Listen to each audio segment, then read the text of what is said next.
and businesses like ours, but also the recent agreement to fund the Catapult Centres for a further 5 years, providing stability that allows us to invest in technologies, not in 1 year or 2 years, but over that duration, so we can continue the legacy that exists here. More obviously must be done, though, and I refer to the subsidies that we are seeing internationally, particularly in North America and in the European Union. Advanced manufacturing technology is vital for the jobs, the productivity, sustainability, the growth, and of course, our sovereign capability. This facility works on all the sectors, and that sovereign capability is critical to all of us. The government can play a crucial role by enhancing cross-departmental coordination, and today is a beautiful example of that cross-department coordination. Thank you for being with us. Providing internationally competitive R&D support and stimulating the reshoring of manufacturing into the UK. That is in the hearts of every person in this room. So I think it's also in your hearts because you are here leading this meeting. Thank you, Chancellor and Ministers, for visiting this centre and for sharing the time this afternoon with us. We're honoured to have you and we look forward to working with you. I'd like to remind those in the audience that at 4:30, following the meeting with the Chancellor and his team, you have the opportunity to visit the MTC and see some of the startling technology that I've just referred to. It'd be an honour to receive you. Please enjoy the meeting that's just about to unfold. It's an important step in our redevelopment. Chancellor, Ministers, over to you. Thank you. Thank you very much indeed.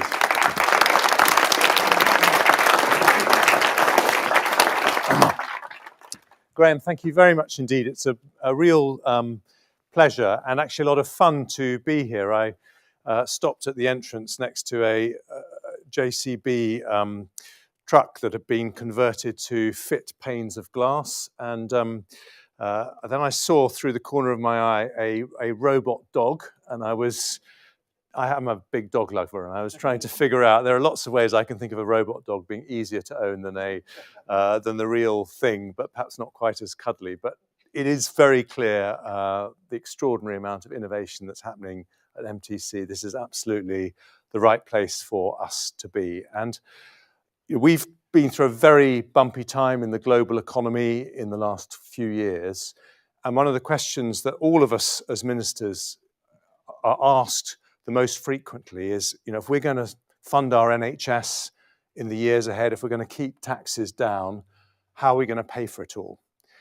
And we have, under the leadership of Rishi Sunak, a very clear strategy. And it is quite simply that we want the UK to be a global leader, a dominant force in the industries that are going to grow the fastest during this century. And we've identified 5 sectors. Manufacturing, advanced manufacturing is one of those sectors. It sits alongside technology, life science, creative industries, and clean energy or green industries. And why did we make the decision to include advanced manufacturing in that very select group of 5 industries that we are really going to focus our attention on? For some of the reasons that you said, Graham, but it is nearly 10% of our economy as a whole, manufacturing. Many people don't appreciate that we remain one of the world's top 10 manufacturers. We are a manufacturing powerhouse. And in terms of the transition that we want to see in the British economy that brings prosperity to families up and down the country, there are some very important things that you get with manufacturing that you don't get with other industries. We want to move to a high-wage, high-skill economy, and the jobs in manufacturing are high-wage, high-skill. They bring up our productivity, which has been a historic problem in the British economy. They are spread evenly throughout the country, and we've had too many of our biggest wealth creators focused in London and the South East. And of course, manufacturing is brilliant for exports. Advanced manufacturing alone, nearly £200 billion of exports. But we happen to be bloody brilliant at it in Britain. When you look at our strengths, we make half the world's large civil aircraft wings, the majority of the world's small satellites, the majority of the world's F1 teams are based here. We have space investment in this country, second only to the United States. This morning in Japan, the Prime Minister announced that Japan is investing another £18 billion into the UK. That is a huge vote of confidence from the world's third largest economy. And we in the government, I know Ronald Reagan had that saying, he said the 9 most frightening words in the English language are, I'm from the government and I'm here to help. But we really do want to support advanced manufacturing. And we have been doing a lot of things. We have the Automotive Transformation Fund. Kemi's just launched the Advanced Propulsion Centre to look at new methods of transport. We have the Made Smarter Fund. In terms of energy costs during the energy crisis, we've given £7 billion to industry and business over the last year, as well as trying to protect your customers by giving £94 billion of support to families up and down the country. And so we are constantly looking at things that we can do to support you in your growth. But we are aware there is much more to do. And there's been a big debate about EV batteries. I'm sure we'll have a big discussion about that. We are absolutely committed to making sure the UK is able to source onshore the EV batteries that we need. There's all the pressure of the Inflation Reduction Act and the EU equivalent, which we understand is an additional creative pressure. We have been putting huge amounts of subsidy, as it happens, into clean energy. But we want to look at all these issues, and we want you to tell us what more we can do. And I want to finish, if I may, by saying there has been a degree of doom and gloom, but we are in a period where the Bank of England has just given what the Daily Telegraph describes as its biggest ever upgrade to our growth. The IMF upgraded our growth in the UK in Washington last month by more than any other G7 country. PricewaterhouseCoopers earlier this year did a survey of 3,000 global chief executives in more than 100 countries, and they were asked which is the most exciting country to grow a business in. And we came third, behind the United States and China, and equal with Germany at third in that ranking. We want advanced manufacturing to be part of that tremendous success story. George and I sometimes describe this as us becoming Europe's Silicon Valley, the science and technology superpower that you talked about. That's our opportunity. And the reason it's an opportunity, and I think it's rather summed up by the very place that we are today, MTC, is that we have two things that very few other countries have. We have a very developed financial services sector, so companies are able to get the funding they need to grow more easily than in other countries. And we also have one of the best higher education sectors in the world. You put those into the mix, you look at our high growth industries, including advanced manufacturing, and if we're prepared to do the work, if we're prepared to make the choices, we have a very exciting future. And that's why we are here. Now, I'm not sure what the phrase is for 5 ministers. A manufacturing cluster of ministers are here. But this is a sign of not just wanting to demonstrate joined up government, but actually wanting to show the commitment of our government under Rishi Sunak's leadership to this sector as being absolutely key to our future. So thank you very much for joining us, and we look forward to hearing what you have to say.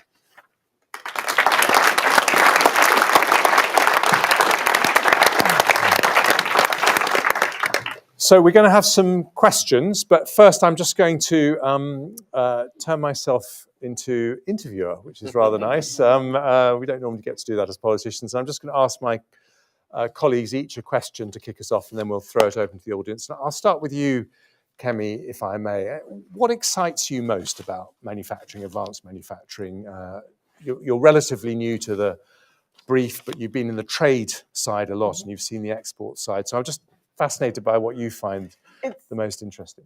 It's been a really interesting transition from trade secretary to business and trade secretary. And just looking at the sheer scale of activity that's taking place in the advanced manufacturing sector is what excites me. So I'm an engineer by training. That's what I studied at university. And I'm completely de-skilled given the rapid pace of change of all of the technology advances that are taking place. And within this sector, if you look at what we need, if we're going to become, we're going to rather stay one of the advanced economies of the world, it is the areas that we're investing in. It is all the stuff around AI. It's what we're doing to get to net zero. It's how we are making sure that our automotive sector stays competitive, the transition to electric vehicles. All of those things bring challenges, especially when you look at the global economic context, looking at IRA. But we need to make sure that whatever happens, we take the decisions that are right for our country. And the challenge in and of itself is exciting. Exports are one of the things that I'm in charge of. We have a great exports target. We want to hit £1 trillion of exports by 2030. Advanced manufacturing, I think it's about 68% of our UK exports, if you look at the entire sector in total. So this is one of the things that I think is brilliant about what this sector can do, not just for our GDP, but actually for the world. What we're doing here matters to the rest of the world, and that's what's really exciting about it. And there's so much that the government has been doing in terms of support. Jeremy's talked about the funds that have been and to come, I hope.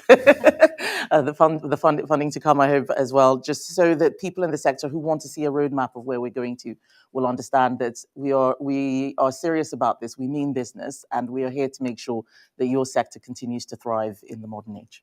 Thank you. And Chloe Smith runs the new Department of Science, Innovation and Technology, where she is actually maternity cover for Michelle Donnellan. But this, I think, is the first time ever that we've had maternity cover for a cabinet minister. But this is an area where she's been long interested in. Chloe, talk to me about how regulation matters to this sector and what you think we should be doing. Well, Jeremy, thank you. And thank you all for having us this afternoon. I know regulation is going to be one of the things we cover in our roundtables later, and I think there'll be a lot to be said about it, co-facilitated with Chris over here. I'm very much looking forward to the discussion. I think regulation is, of course, one of the big themes for many in the room. It's not the only theme, and there's more that we'll talk about as we go through the afternoon. But the attitude that we take in terms of driving forward the base that is needed for your innovation, for the materials, the technology that you work with, for the science that underpins much of what you do and what you sell and what you hope to do research in, is that we know we need to be able to be pro-innovation. We know we need to be adaptable. We know we need to be able to continue to move with the times. And I'll give you just one example from the set of things that my department is leading the way and working on, and that is artificial intelligence. You cannot turn on your TV, your radio, whatever your choice of news is, without being part of that debate at the moment, right, about what the future is, not just for AI, but indeed for humanity. The debate goes that large. But I think we can all see in this room that if we were to jump in right now and legislate or to regulate our way into a particular template on AI, then I think we'd get caught out fairly rapidly. So we are saying very clearly that here is a strong example of where we need a pro-innovation approach that can move and that can flex with the very, very rapid developments in that particular sector. Now, there'll be echoes of that point across many of the sectors or many of the technologies that you work in. But the reason why we believe that way is because we think that is the best way to being able to grow the economy and move with the opportunities for jobs and for growth that are represented by that frontier of innovation. But crucially also, that's how we get the benefit for the British people. And that, I think, is perhaps where the zone is between us this afternoon, because, of course, in this room together, between us, we share that interest in both growing the economy, but in driving out the benefits for British people, whether that be in terms of your customers or your employees or your students of the future. We share, I think, those two zones of interest. Excellent. Now, Nuz Ghani is the Minister working in the Department of Business and Trade with Chemi and directly responsible for this sector. So she's, a world expert on it. She can answer any questions you like. But tell us, Naz, what is on your mind if we are going to really unleash the incredible potential we have? Supply chains. I think supply chains has been on my mind for a long time, and for many of us who are obsessed with it, we were considered as nerds and no one paid attention. All of a sudden, it's become incredibly important, and it matters not just to ensure that firms like where my brother works in Birmingham in a car plant, that he can continue to do the shifts that he does, and supply chains are resilient, but it's also about economic security too. It's not just about the issues around gigafactories, which is international, European, and domestic. And you see Mike in the audience, he probably hasn't slept very much. He's been on telly, I think, for the last 2 days. But a very important point about gigafactories is out there in the news. But it's also about making sure we've got access to the minerals that we need to. I can see Catherine in the audience. I've just adopted her as the chairperson of my critical mineral task force, which is going to be responded to us by the end of the year. And this is a task force Jeremy set up to reflect the needs of industry. So it's not just us policymakers deciding what we need or how we're going to get hold of the minerals that we're desperate for. It's also about making sure that we are refining and processing the base products and the minerals so we can manufacture. We need to be onshoring more, and that gets us closer to that. Kemi and yourself spoke about some of the bigger challenges, IRA. We know what a challenge that is for the automotive and the aviation sector, let alone for quite a few other things. Some of the other decisions taking place in Europe.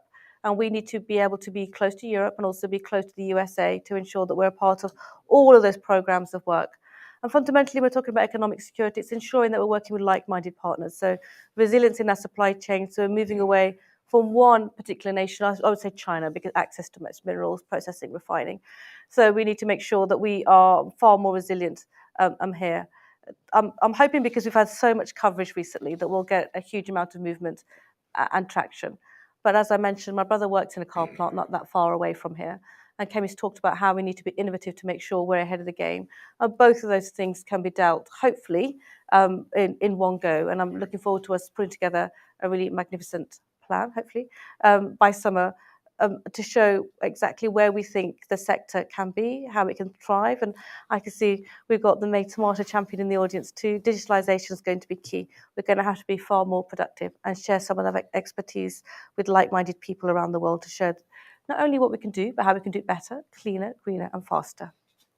Thank you. And finally, George Freeman, who's the Innovation Minister, has been talking about us being a science superpower like John the Baptist in the desert, except he hasn't had his head cut off, or when he has, he's managed to come back into government afterwards very, very quickly. But when I did the autumn statement in November, it was obviously a very difficult context.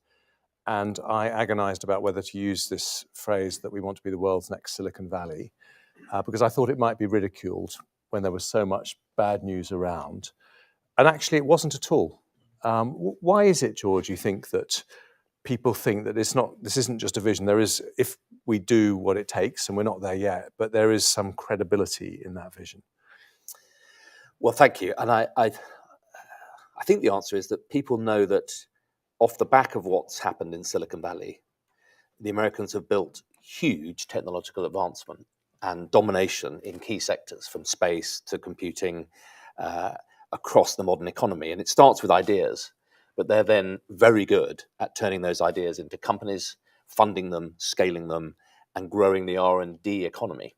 And I think what's incredibly exciting about what we're doing as a team, and you and the Chancellor, and if I can put it, I've waited 15 years for a team this committed to this. I genuinely think we're on the cusp of something extraordinary, given the pace of growth around the world.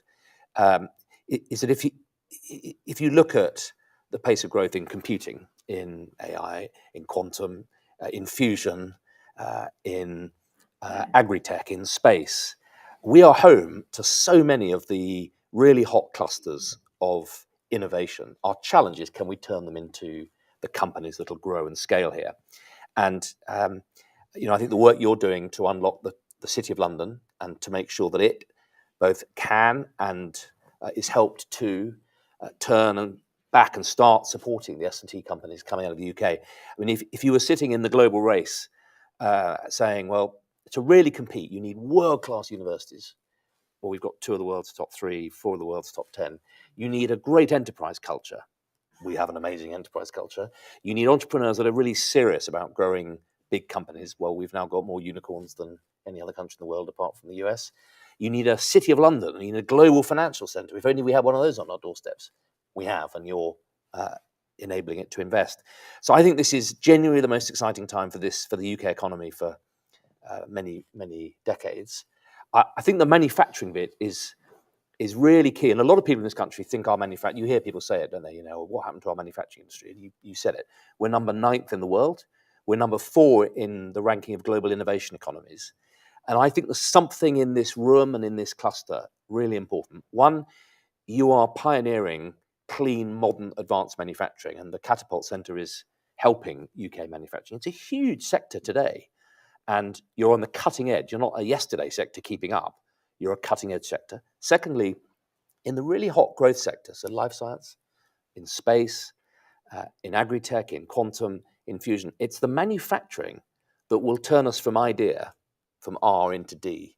So if we really want to grow an R&D economy, it's the manufacturing that will take the value out of the Cambridge lab and put it into a device. Take the science coming out of the Space Centre and build Glasgow's satellite city. So it is the key transmission industry. And thirdly, actually, some of the most exciting technologies are coming out of manufacturing. Some of the material science, some of the robotics, some of the extraordinary haptic technology. I've been in labs, we all have such a privileged insight, where people can, around the world, with AI and goggles and haptic technology, can be shown how to do surgery or how to make a satellite in 30 different countries by one person. So this is the manufacturing technologies themselves are also driving. They're the oil of the modern economy, as well as helping all the other sectors to grow. So it's a really key thing, which I think is why you've got this range of ministers here today. This is key to the S&T revolution. Brilliant. Well, we've got a bit of time for some questions. So please